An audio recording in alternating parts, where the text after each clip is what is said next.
नमस्कार श्रोता बंधु मु ज्योत्स्ना राणी साहू आपण मन को स्वागत करुछि मो चैनल भाइब्स ऑफ ज्योत्स्ना को। आजिर गल्पर शीर्षक होछि आ ताहले आसंतु सुनिबा। किए स्वप्नर घर तोले आ कहा पई घर तोलिबा हे जाए एक स्वप्न। पुओ झियो बड़ हे साहाणी बाबूंको सहारा हे पारि थांते। एते बेसी निष्ठुर नथिला तांको भाग्य। झियो तो सबु बेले कहूला, बापा बो तुमे दुहे आम घरे आसी रही जाओ, एठी एते बड़ घर। तुम ज्वाई भी कहती मु कौन तांकर आउ गोटे पुओ नुह कि? आमको काई पर भाबुछंती से माने। आउ झियर तो अजाई बोइले जीवन, तमर किछि असुविधा हेबो नाही। हेले बाधक केवल समाज नुह, झियो घरे रहिबा पई काहेकि आत्मसम्मान बाधा दिए के जाने। झियो घर ठू दांड बेसी प्रिय हो जाए। झियो घर पानी गिलिबा पई गलारे कणा न थाए बोधे। ता छड़ा पुओ भी केबे मना करिनी ता घरे रहिबा पई। एतिकी कुसंस्कार दे नाहंती साहाणी दंपति तांको पुओ झियो को। पुओ थाउ थाउ काहेकि झियो घरे पसिबे? समाज किछि कहू न कहू निजर कण किछि विवेक नाही। सबुबेले साहाणी बाबूंको स्त्री कहती, हई हो तमर तो सरकारी चाकरी, लोन उठी 2 बखरा छात पकईदेले हुअंता नाही? काम तो लगी रहिबो जीवन सरिला जाए भी। साहाणी बाबू टिके विरक्त हो पुणी निजको संभाली बुझे कहती, केमिति कथा कहूच हो तुमे? मोर छोटिया मास्टर चाकरीटीए, पुओ आगकू पाठ पढ़िबो, झियोटा मुंडरे बसिलाणी, ताकू भी भल घरे बाहा देबा ना नाही? एबे तो नियंट होनी, हेले आगो को कौन करिबा?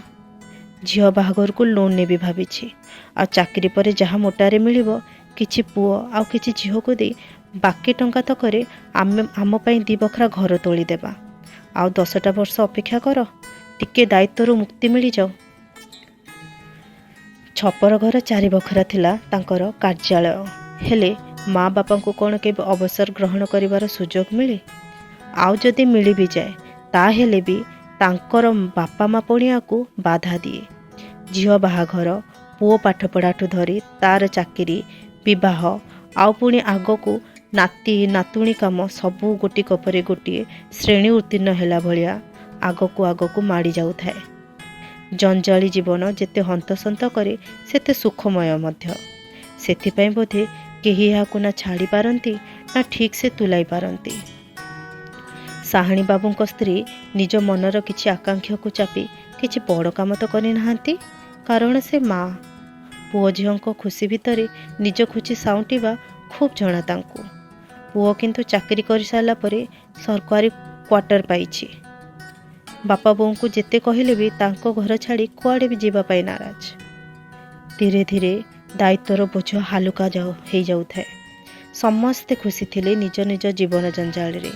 साहाणी बाबू को एबे 65 वर्ष छुईछि, आउ तांको स्त्री को 57 वर्ष। बहुत बेसी बयस नुह। एबे भी समय अछि निज स्त्रीर बड़क आशा को पूरण करिबा पई। तांको स्त्री ऊपर ऊपर मना करुथिले मध्य निज स्वामी को तांको प्रति थिबा भल पाइबा तांको कोटिनिधि अर्पण करुथाए। नुआ घर तैयारी कथा भाबिले ही हृदय खुशी रे आंदोलित हो जाउथाए। दफ्तर रे परिणत हो जाउथवा छपर भी आ करी थाए, किछि कहिबाको चाहूथाए जेमिति। संघर्षर घर्षण रे घोरी ही जाउथवा घर खोजुथाए मरामती। गोटे रूम को छाड़ी दे आउ 3टी घर भांगी नुआ तैयारी पाई निय पड़िला। धीरे धीरे निर्माण काम हेउथाए। श्रीमती साहाणीकर स्वप्नर स्वध गढ़ी हेउथाए। एक अपूरणीय स्वप्न जेबे आकृति ग्रहण करुथाए सेतेबेले थाए अद्भुत तृप्ति, जहाँकि तांको मुहर स्पष्ट बारी हो जाउथाए। मात्र गोटे मासरे काम हो गला निमताला जाए, आउ तार गोटे सप्ताह परे ढलाई काम। दिन सारा सेमिति जगी रही दुहे। देखु देखु संध्या हो गला, किंतु काम सरी नथिला।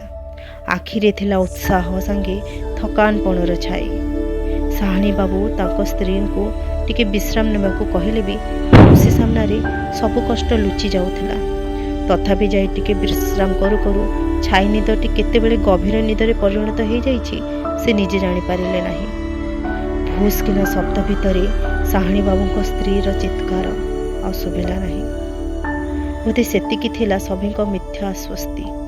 ସେ ଆଁ କରିଥିବା ଛପର ତାଙ୍କ ବାର୍ଦ୍ଧକ୍ୟର ଖୁସିକୁ ଅଚିରେ ଗିଳି ଦେବା ପାଇଁ ଇସାରା କରୁଥାଏ। କିଏ ବୁଝିବ? ଯେମିତି ସେ ଚାଳ ତାଙ୍କୁ କୋଳେଇ ଧରିଛି ଏବଂ କହି ଚାଲିଛି, ତୁ ମୋର ଥିଲୁ ଆଉ ରହିବୁ ବି ସବୁଦିନ ପାଇଁ। ମୋ ଛଡ଼ା ତୁ ଆଉ କାହାକୁ କେମିତି ସ୍ୱପ୍ନରେ ଦେଖିପାରିଲୁ? ତତେ ମୋ ଠାରୁ ଅଧିକ ଶାନ୍ତି କେହି ଦେଇପାରିବେ ନାହିଁ।